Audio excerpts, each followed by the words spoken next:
Thanks for having me. Yeah, thanks for coming. Yeah, awesome. Really excited to be here. And where are you from? You're in South America right now? I usually live in Peru, but right now I'm in Toronto, where the majority of our developer team is. So I'm out here for the New Year's. We're preparing to launch a new network, so that's going to take a lot of hard in person work. Usually we're pretty remote. The project actually started with us all just meeting online in a fully decentralized way. But for the holidays, we'll be all be in person here in Toronto. But yes, I usually live in South America, where I call the mountains my home. That's awesome. And are you from the US? No, I'm from Canada actually, from Vancouver originally. Oh, that's awesome. Yeah, Toronto's a big hub for tech. I'm starting to realize that. It's a huge hub for AI. Interestingly, a lot of the big names live here. Jeffrey Hinton, Yan LeCun, the Vector Institute, University of Toronto is here. There's the I forget the name of this AI. They Canada recently invested like $100 million into one research lab here in Toronto. They really want to make it a hub. And then there's obviously Montreal, which is very close. Where you have Yoshio Bengio, you have Beliovsky, you have the Mila Lab, University of Montreal, where a lot of the ideas around things like neural networks and AlexNet and the big name advances in machine learning over the last 15, 20 years have come out of these two cities. Interesting. I'm proud to be a Canadian and be so well connected to the heart of AI. Jeffrey Hinton, but Jeffrey Hinton is actually not Canadian. He's British, but many of them worked out of Canadian universities. That's awesome. And just before we get started here, we're about to get started in 1 second. I'm just sending in the Bittensor Discord the Twitter updated Twitter space link. Oh, hoorah! Hoorah! Yes, sir. So let's do our proper introduction. So, guys, thanks for coming.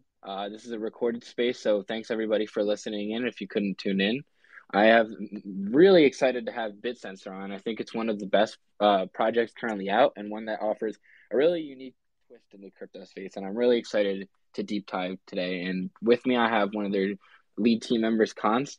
And if you want to introduce yourself a little bit. Sure. Yeah. Thanks a lot, John. I really appreciate it, and happy to hear that you're interested in the project. We've been working on it for many years. I've been working on it for ages, it seems, and I've been there since basically the inception of the project, mining Bittensor and coding. Some of the early development of the project back when it was merely names and ideas.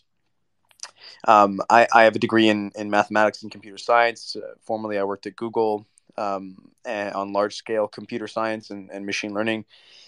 And previous to that, I was working building neuromorphic chips. So from hardware to distributed machine learning to peer to peer version, decentralized machine learning. That's been my life since I can remember almost. Nice to see Scrimp here. Hey, Scrimp.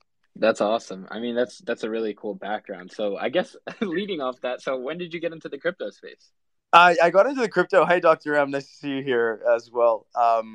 When I was working building neuromorphic chips for a subsidiary of like a contractor for DARPA, one of my mentors there introduced me to Bitcoin back in the day, taught me the gospel, and I got involved with a small underground Bitcoin space back in 2014.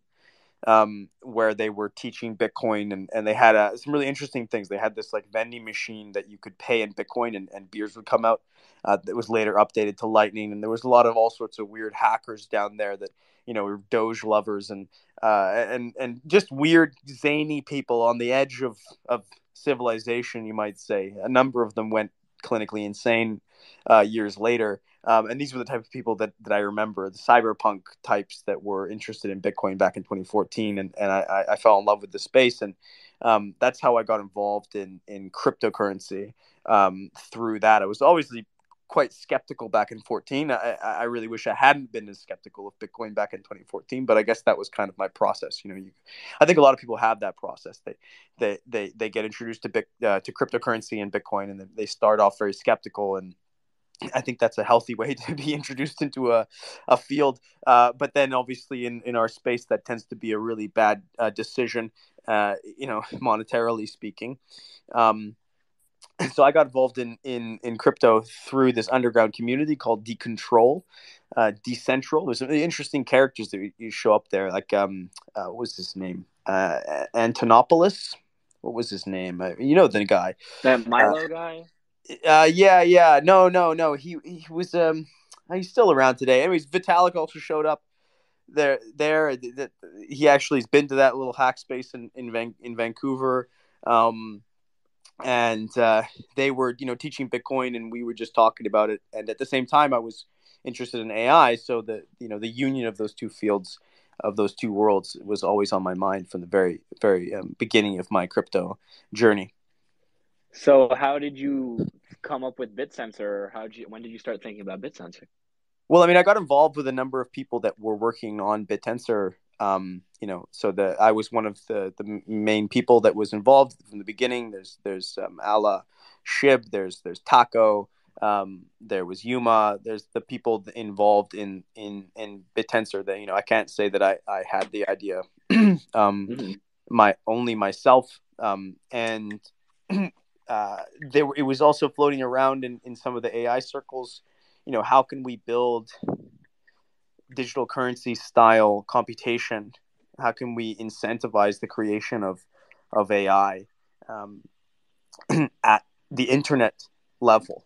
And I think that there was many different approaches that have been tried and are still being tried. I can't say that we necessarily won out in this field just yet. I mean, there's the data parallel, and there's also the model parallel approaches. There's if you can distribute the model maybe across the internet, or you could distribute the data, and those are different ways of distributing the computation aspect of AI into a peer-to-peer system. And I think we still don't know if where we should be positioning ourselves.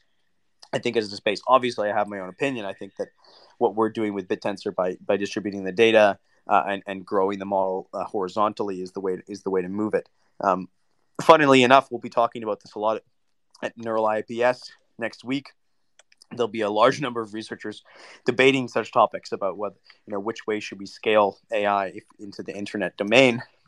So perhaps we'll have an answer by the end of a week after next. Awesome. So I like to introduce every project with this really broad and general question. So with that being said, what is Bittensor? What is Bittensor? Great. I'd like to think of it as a market for information. Just so happens that information that is processed by a computer to extract the semantics turns out to be called intelligence. And you can then define it as AI, so it becomes a market for AI. But truly, we're building information markets at core. So Bittensor is an information market. It's a way of of measuring and trading information, understanding of data. That's Bittensor to me. Interesting. So with that being said, for people that are very new to this space, can you give a brief, very, very vanilla explanation of what is AI and how does that kind of incorporate into Bittensor? Sure. Uh, I think that like the best way to understand artificial intelligence is to use the biological analogy. Um, we even define AI, artificial intelligence, the artificial, directing us towards in the non-artificial definition, right? So our intelligence is ill-defined. Actually, we like to claim that we have it, but in many ways, we don't even really know what it is to begin with. So it sort of exists by its comparison to what we do. So I think that's the best way to understand artificial intelligence, is to understand like what we do. So what do we do? Is we take in data usually on through our cortices, so our optical nerves, through our visual optic nerve, auditory optic nerve, and then we process that data and turn it into actions. The intelligence is the whole process there. So it's the extraction of the semantics of the data, so processing it, fine tuning, pulling out the signal from the noise, and then it's also the process of turning that into action and moving through the world. So there's I personally believe that intelligence can be well defined as the extraction of meaning from noise, or the signal from noise, understanding the map from the territory. That's a really good explanation of it. It's kind of hard to understand for somebody that doesn't have a grasp on what this is. So I do appreciate that. So with that being said, so what is the basis of the Bittensor network? And can you introduce a little bit about Tau and what is Tau? Sure. The basis is really the consensus algorithm that runs on the chain, which is a mechanism for the computers that make up the nodes on Bittensor to reach consensus, to agree upon who in the network is producing value and who is not, importantly. And then also to what degree, who's producing more and who's producing less, and producing a scaling or a ranking of those nodes. That consensus mechanism is the kernel of the network itself. And then that creates, by building that consensus, we can then build on top of that foundational layer of consensus. We can say, okay, let's define a market. Let's actually release a token based on that consensus.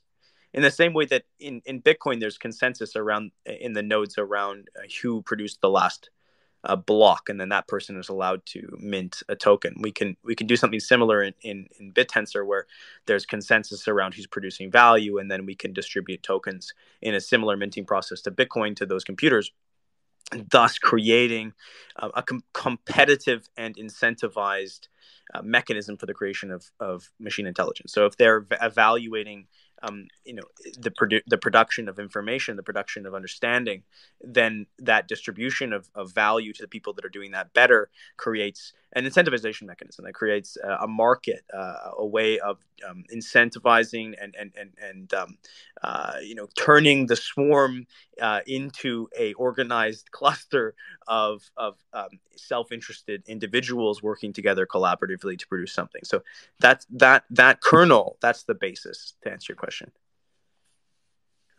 So can you talk a little bit more about the consensus algorithm and how that creates the incentivization and how people are rewarded in Right. Tau and how that generates value for the holders and users of the network? Right. Yeah, it's a good question.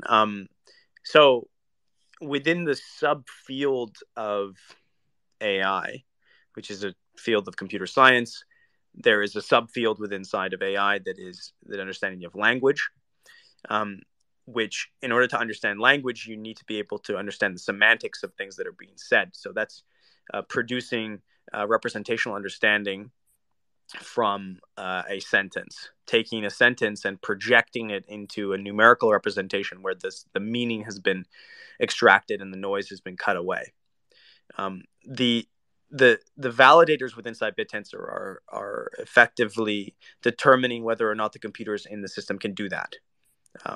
Now, we write these validators; they're fairly complex, but the underlying mechanism is exactly that. So they go, hey, can this computer extract the meaning from this piece of text? And if they can do that properly, they explicitly rank that peer higher. And that explicit weight goes onto the chain, and then that chain then numerically calculates the sum of the weights.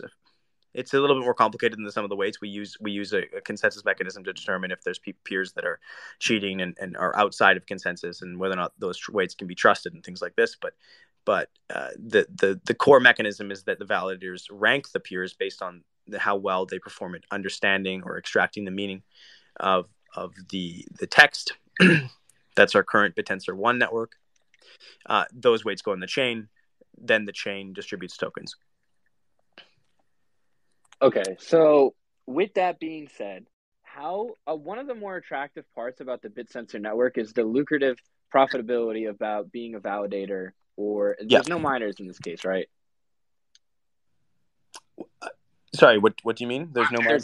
There's no like miners in Bittensor. It's just validators, correct? No. The computers that are being evaluated by the The validators are the miners, the Okay. ones that are producing this understanding of a sentence, for instance, are the miners. And so there are two classes really. There are validators and there are miners.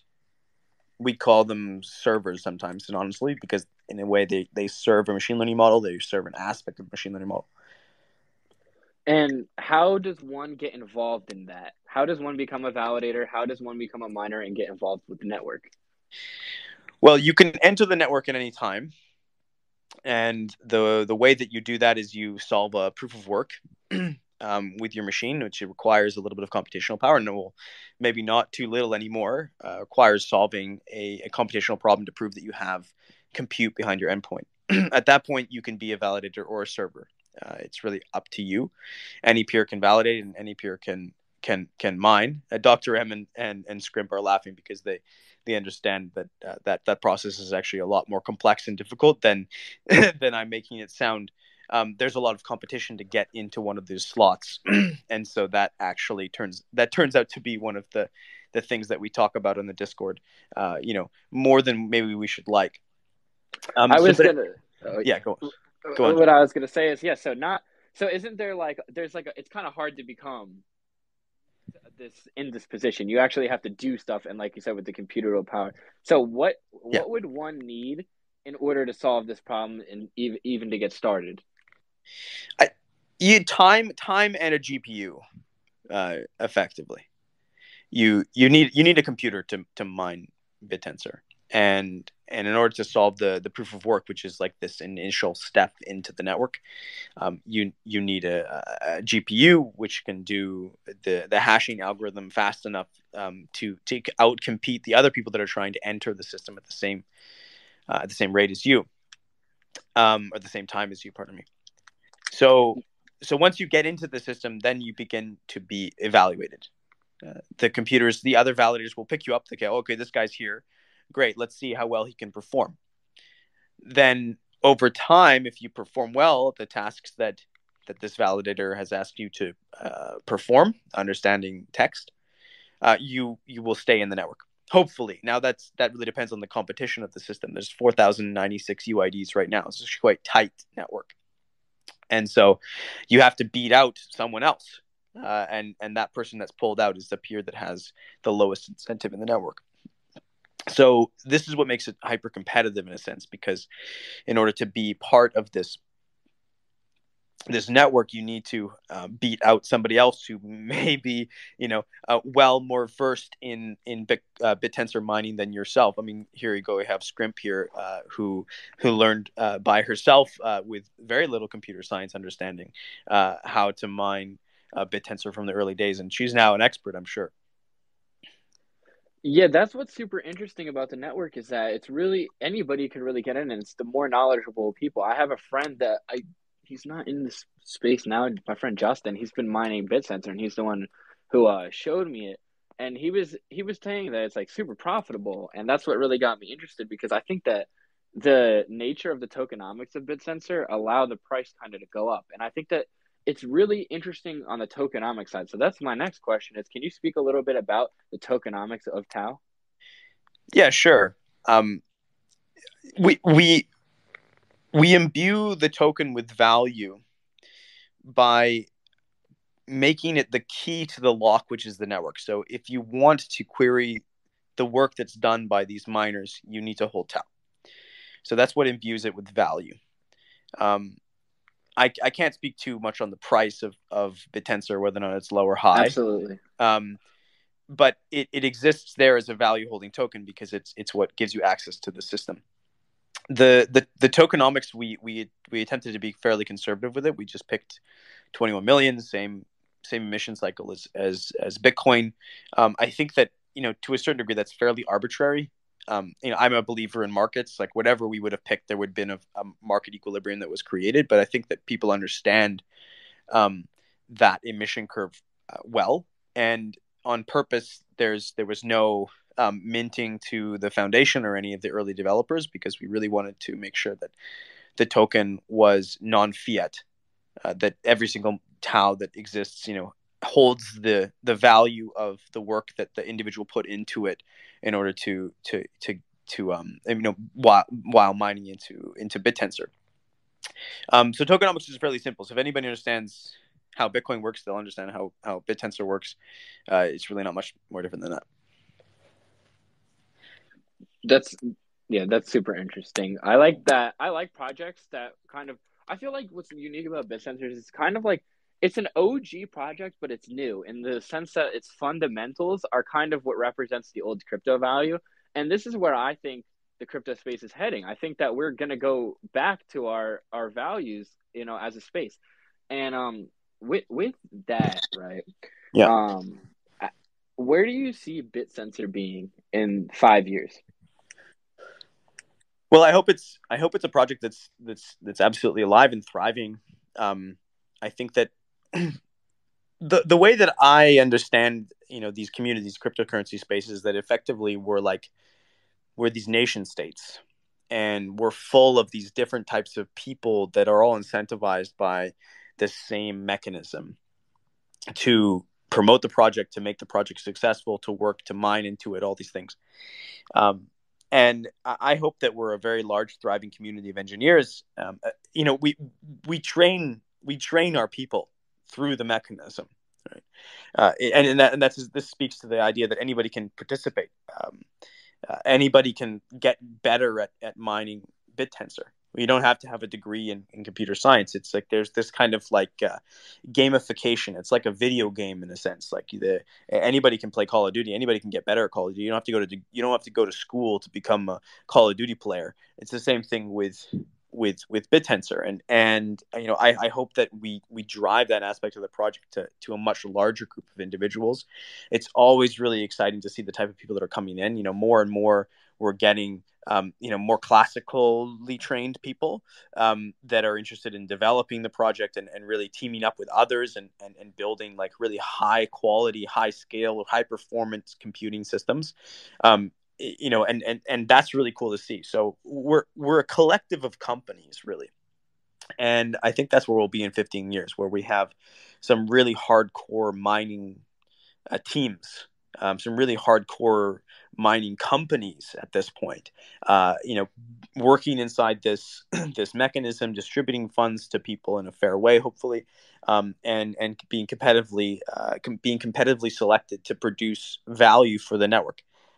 That's on the mining side. Now, on the machine learning side, what I really, really want to see, and what we work towards, continuously, where I spend all my time, where I hire individuals, is working on the core machine learning aspect of Bittensor to make it a project that anybody can use, and that is really, really useful to AI researchers.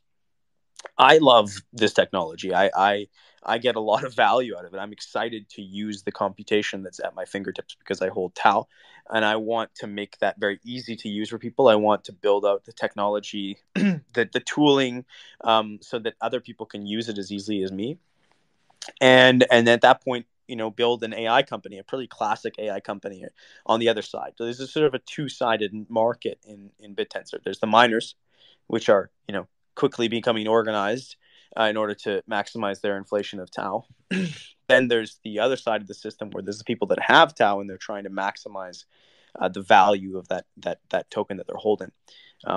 That's where I'm focusing my time. That's why I'm going to machine learning conferences to talk to AI engineers and showing them what we're doing continuously. So in 5 years, I'd like to say that we're at the level of somewhere like a Stability or an OpenAI or a Cohere, a big company that has just been classically funded by funded to train machine learning models, but now we're using this much more large and incentivized collaborative system. That's where I imagine we are. That's amazing.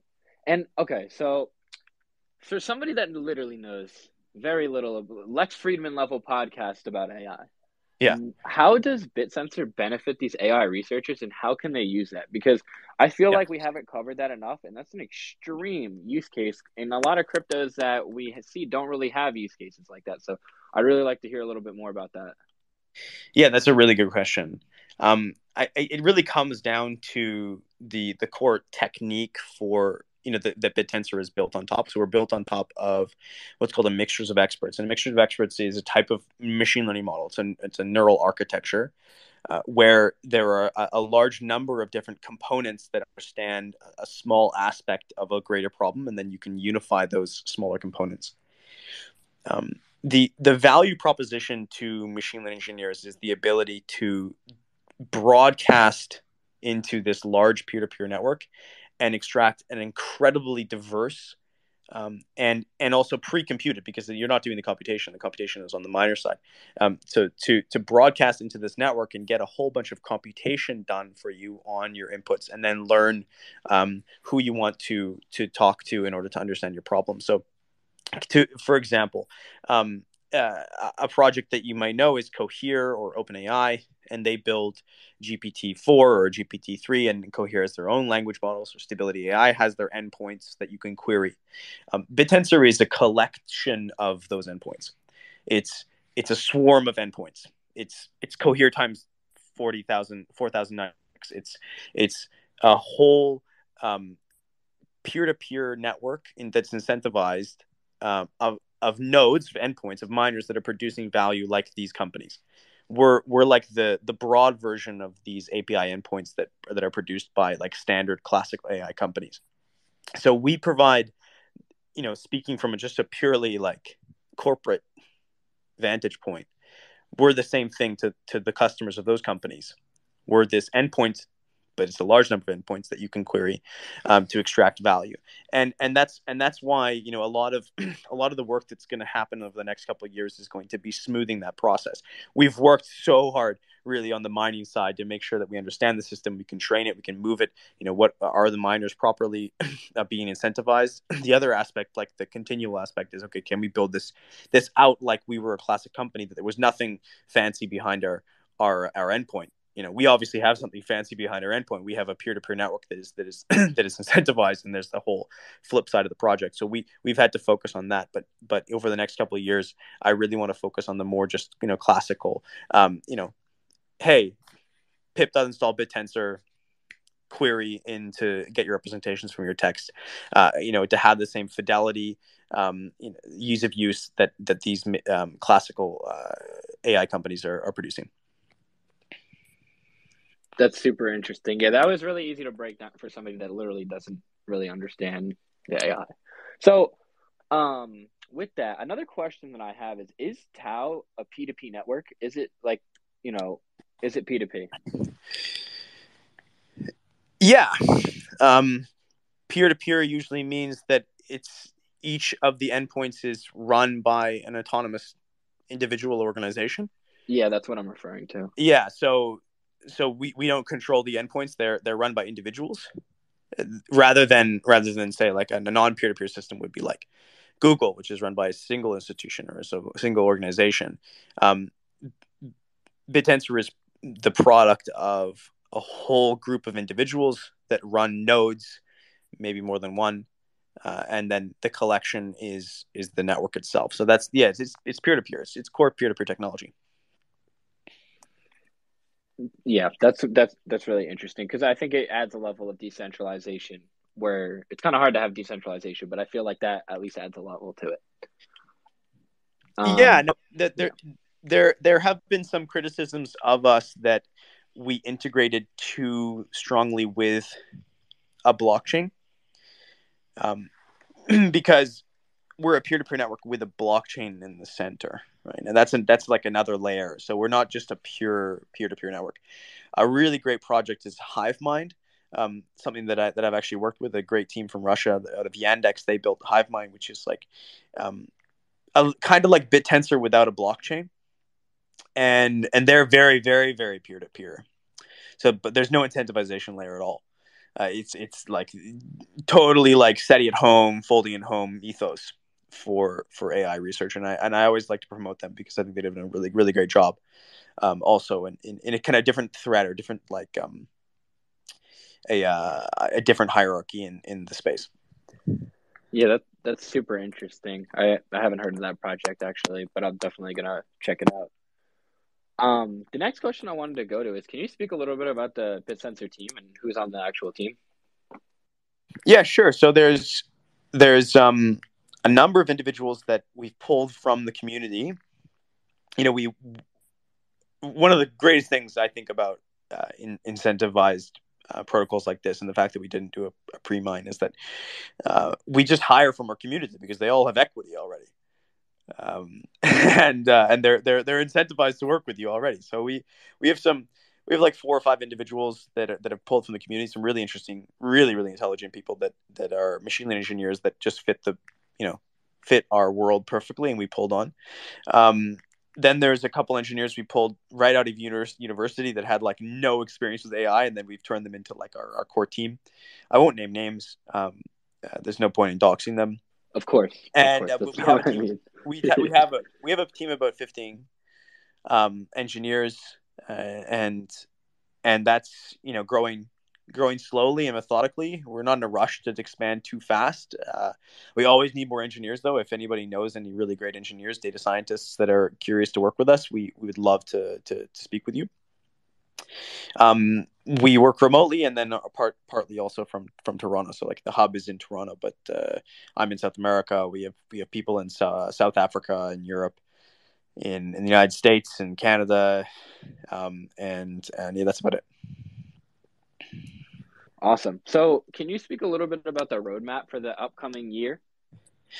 Well, it's going to start off with a bang, with the Finney network, which is really going to be fun.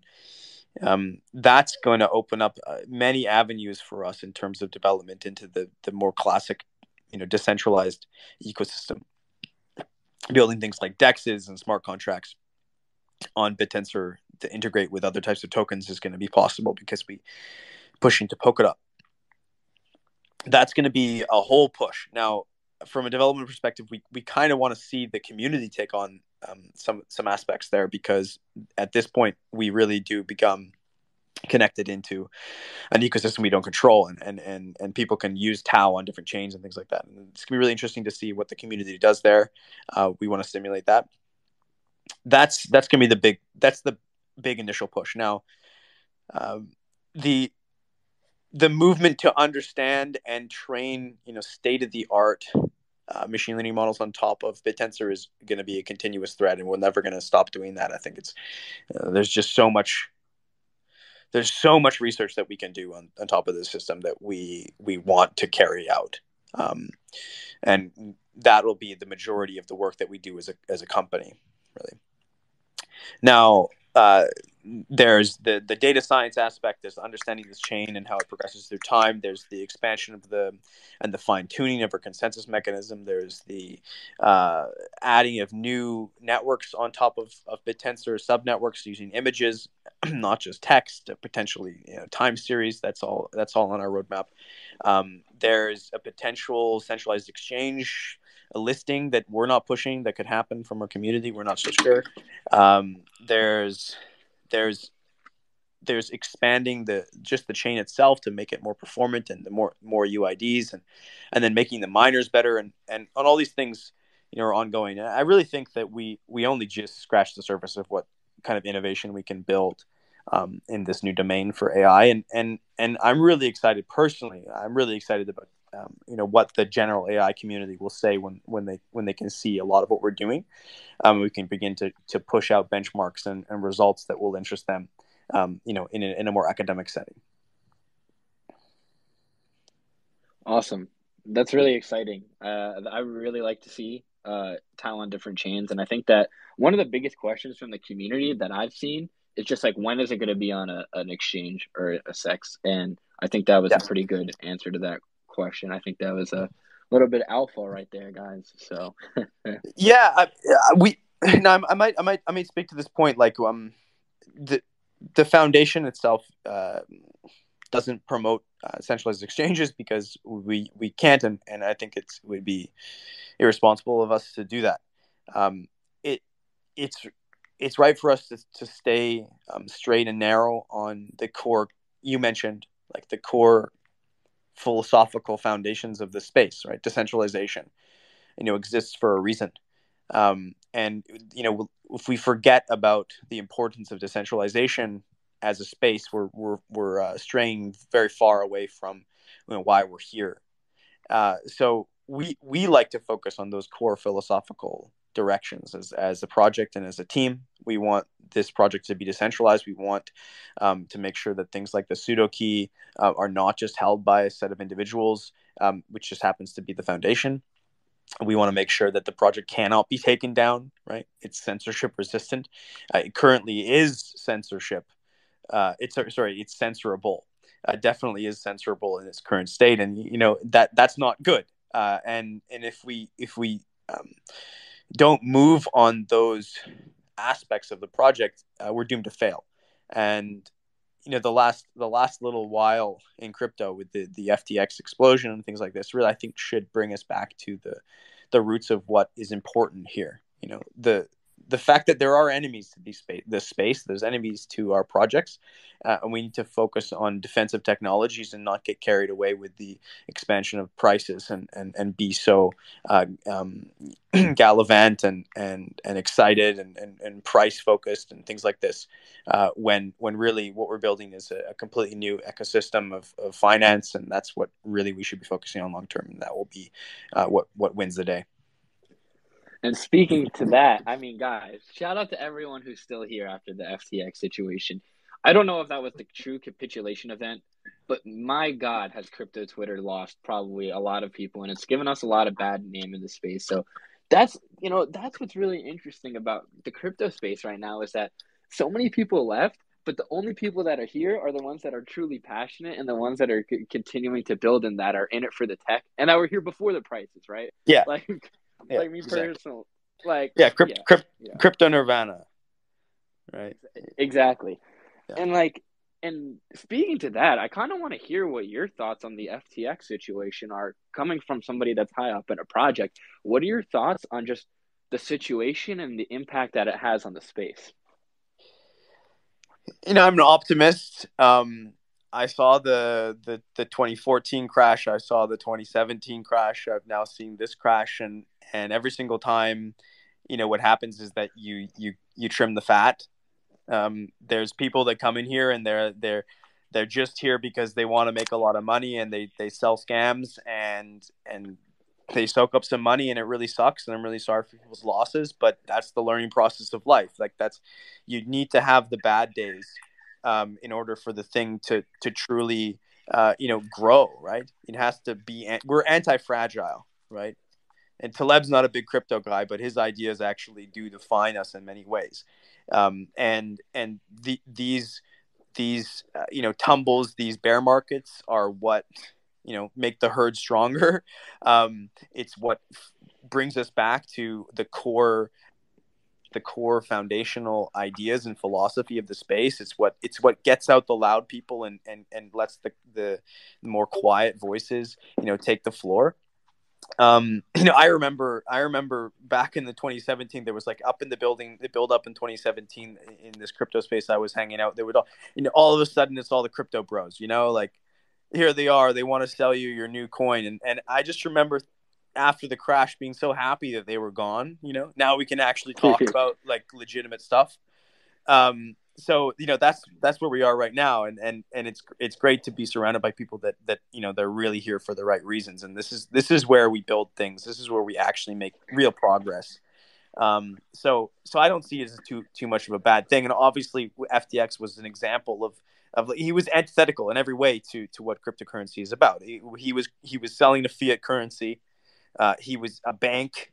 There was a middleman involved. It wasn't verifiable. It was trustful. Like none of those things define what we're doing and what we're building in this space. So it blew up, and our enemies are going to laugh at us again, but we're going to laugh back in a couple of years when they discover that they just they shot their own guy, right? It's just proof of why the system that we're fighting needs to fall down in the first place. So yeah, I'm optimistic, but obviously a little bit sad for the people that lost money. My condolences. Yeah, that's the optimist perspective. I think I think I would say I agree like half with what you're saying. I'm more of a pessimistic. I'm on the opposite side. I think that I think that this event has delayed the crypto space being legit for a few more years, and I think it gives more people time to build. But there's just positives and negatives for everybody on either side. So many people have different roles in the cryptocurrency space, so it's really by situation to whether this benefits you or if it wasn't. But again, and also I really am sympathy for all the victims who have lost money. I've lost so much money in crypto before, believe me. I Yeah. luckily wasn't on FTX, but believe me, guys, I've been there too. So I want to call up some members to the community now to ask any questions. And yeah. Hey, Dr. M, how are you? Hi, John. Hi, Const. I'm doing well, thanks. I was hoping, maybe if Const could touch on, what it would mean to move beyond substrate and be a parachain, the implications of it. Yes, good question, Dr. M. Nice to have you up here. Well, the major change is that we start to have these things called collators, which are merging our chain with the relay chain on Polkadot. And this allows us to have a shared consensus where nodes can move things like funds across chains and into dexes, and obviously that's the implication from a utility perspective for us. The other aspect here is that we begin to form this collator set where there are a number of potentially different institutions and organizations and groups of miners that run those collators. So we stop running the validators on the chain. Right now it's a proof of authority, so we have basically 100% control over the chain. When we move to these collator sets, we just decentralize that control, and there's different entities that can run that, and they'll be incentivized to do so. We lose control, and we give it to this swarm of people that are running collators. So that creates a form of decentralization for the project, and that has implications for us, obviously, because if the chain goes down, right, we have to organize amongst a bunch of people. So it has to be done in a very careful way to make sure that we let loose the chain in a state that we're happy and think that it can last for a long period of time. Awesome. I appreciate that. So the interoperability between chains, that will enable so much. It will enable that it's Tau and the Bittensor ecosystem, which is an economy unto itself. Const, this is a comment you made a few days ago in a space, and it's I've thought about how it's so true that Bittensor onto itself is a huge economy, and of course will hopefully be so much bigger later on. But that's very exciting. I think a lot of people in the just the crypto space in general, they would first of all, they would say get exposed to Bittensor, whereas they wouldn't have been otherwise. Right. When it's on substrate, and then of course will enable a lot of people who would build things having to around Tau, I suppose, that would not do so before Parachain. So very excited for everything coming up. Yeah, thank you, Dr. Jimmy. Exactly. Yeah, I that's the thing that I think excites me the most, that gets me up in the morning, is seeing the construction of this economy. I like your word, that your word choice there with economy. It really is that way. Like there's Bittensor, there's the kernel mechanism, and then there's people that are latched onto that, which are then themselves working together to run miners, and paying individuals to mine for them. I know a number of people that don't even mine Bittensor. They just pay people to mine Bittensor. I know a number of people that have created companies and formed them in different, tax havens around the world to mine Bittensor. I think that's fucking amazing. That really gets me excited. There's an individual that's mining Tau for an incubator program out of their university. So they're actually like making money for a university through their incubator program. I think that's amazing. I love to see the spread and the growth of these different organizations, and just the organization of people around the core market of Bittensor, and how that's coming into something that's really complex and interesting. Can I just say how cool that is that a university is generating revenue using Bittensor already? That is the future right there. And I think I do remember hearing about this, but I do forget which school. Not going to dox them, but I do remember hearing that. And another thing I wanted to add is guys, Bittensor is its own economy. I have a friend who he quit his job to literally set up tau miners for people online. Really? And, yeah, he quit his job and was setting up miners for people, and it was very lucrative.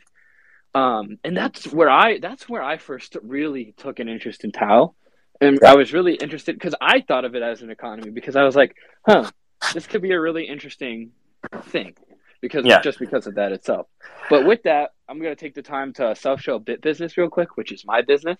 So if you guys are looking to start a tau-related business or Bittensor-related business in the United States and need a legal entity, choose Bit Business for the fastest formations, most compliant businesses, and we will help you with your through write-offs if you are a miner. So that could be very beneficial to anybody who's in the U.S. and wants to get some of their write-offs with their miners. So after the self-show, I'm going to bring up MIT. And thank you, Dr. M. Well, of course, thank you for doing this. I feel like spreading the word on something so amazing that is relatively unknown. I feel like we're just the entirety of more of the world's people to know about Bittensor. Of course, they too would find all the amazing things that cause the rest of us in the community to love this project so much, and increasingly so as time goes on. Oh no, more mining competition. Right. It's bittersweet. Hey, MIT, I think we lost you. I'm going to add you as a speaker. Oh, hey, what's up? All right, my question is, so as I understand it, validators query miners for information and get outputs from the miners. How are validators exactly making use of this information? Like, I'm running one at the moment, and maybe I'm not using it to its full potential, but I'm not seeing like a log of information that would be of any use for me, or I don't know if I'm thinking about it right or wrong. But... Yeah, that's a really good question. So the validators don't exist to use the information, right? That would be more like the client side. They exist to just rank the miners themselves and see if they're doing a good job. Now, while they do that, they rank the miners individually. So they go, okay, how performant is this miner as an individual? They also combine the responses from the peers to see how well they do collectively, and that's you could say that's where they use the information, is to collectively join it and then rank it in that synergistic way. But the validators are not incentivized to use the knowledge for anything in particular, so they just throw it away, right?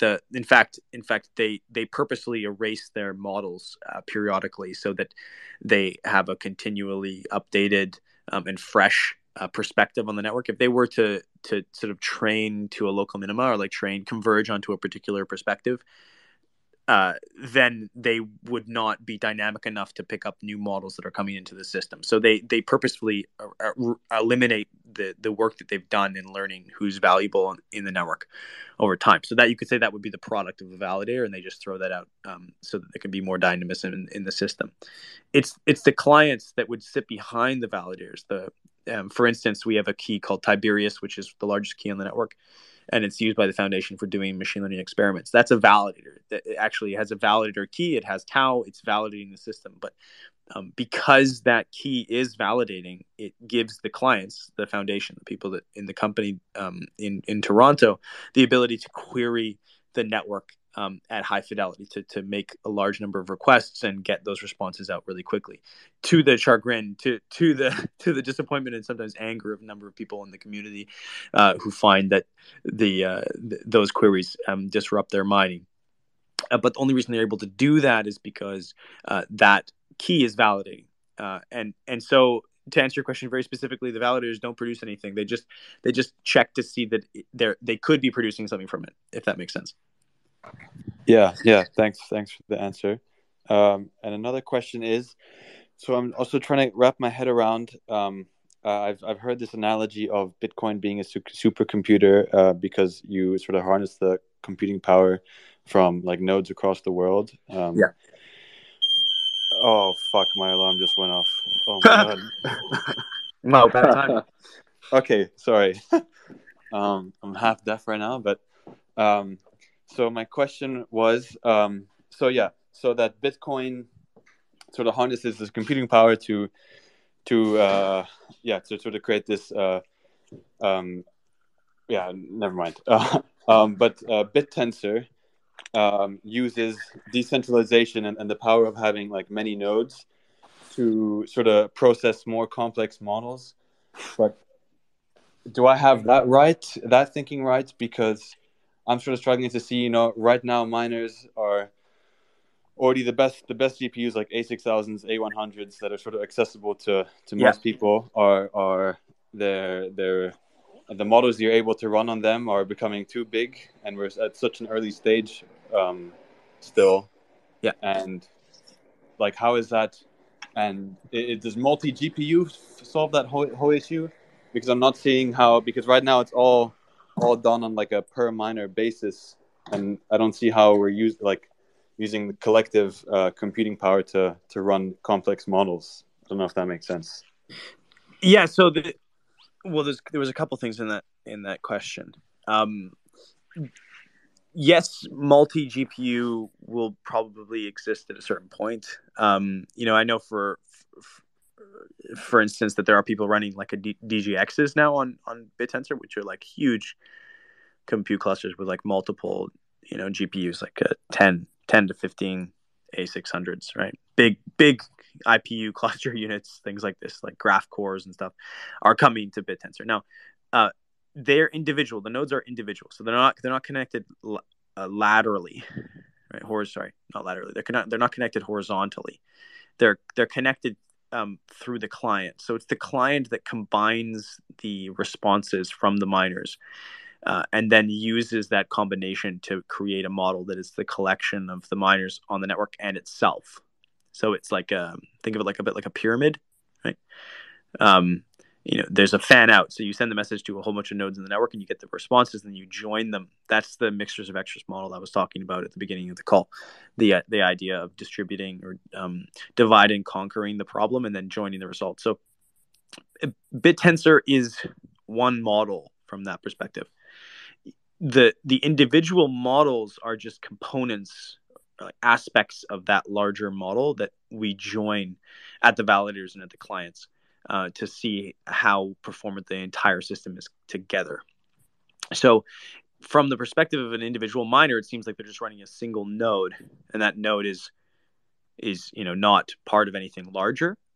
But from the perspective of a client or a validator, those individual miners, those individual endpoints come together to construct a larger mixture model, it's called. So yes, we are a neural network that is composed of all the nodes in all 4,096 nodes in the network. That is probably a trillion parameters. We don't know for sure.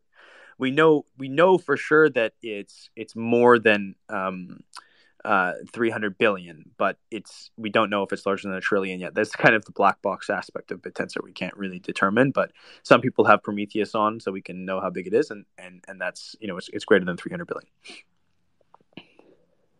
All right, thanks. And then what did you answer? How are you going to get around this sort of cap, the computing power cap as Bittensor grows and so like on the individual endpoints themselves.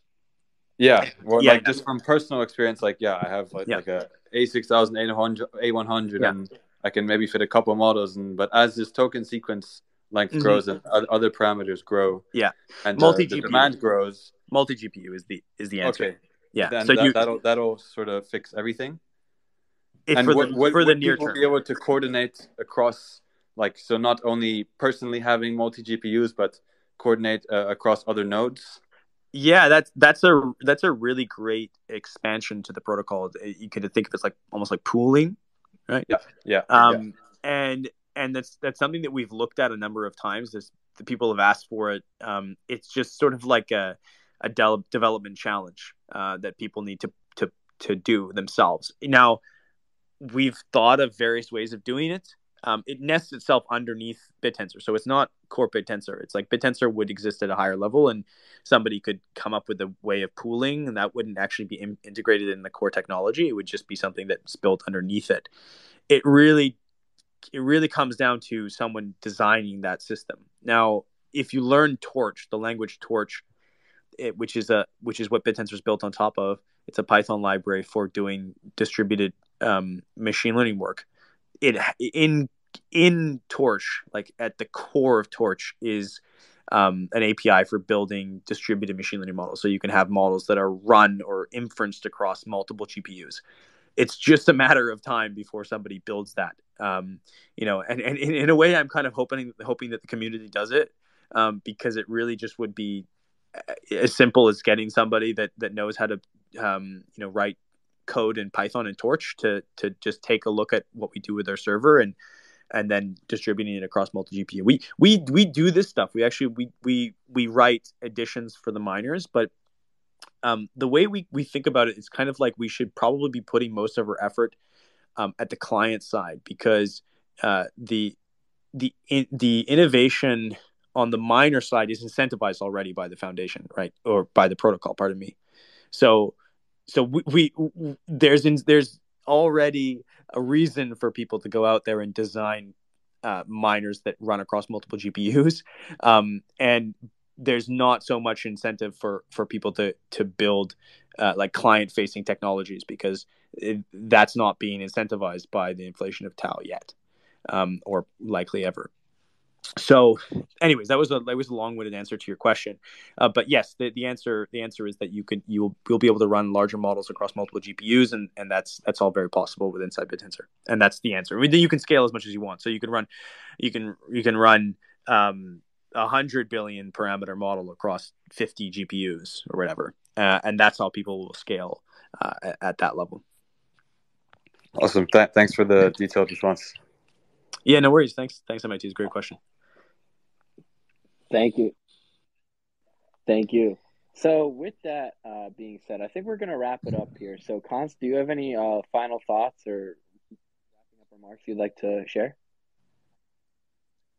No, I think that's all I have to say tonight. I really appreciate you bringing me on, John. It was super fun. Really cool to connect with crypto OGs, and anybody in the space that's interested in Bittensor is a friend of mine. So thank you so much. Thanks, guys. Thank you so much for coming on. If you're listening to this, thanks for listening. And if you're, give me a follow, shoot Const a follow, and let's continue to watch what happens with Bittensor over the next few years, guys. So it's exciting to be a part of this, and looking forward to connecting with all of you, either in the Bittensor Discord or the Passive Income and Research Group, or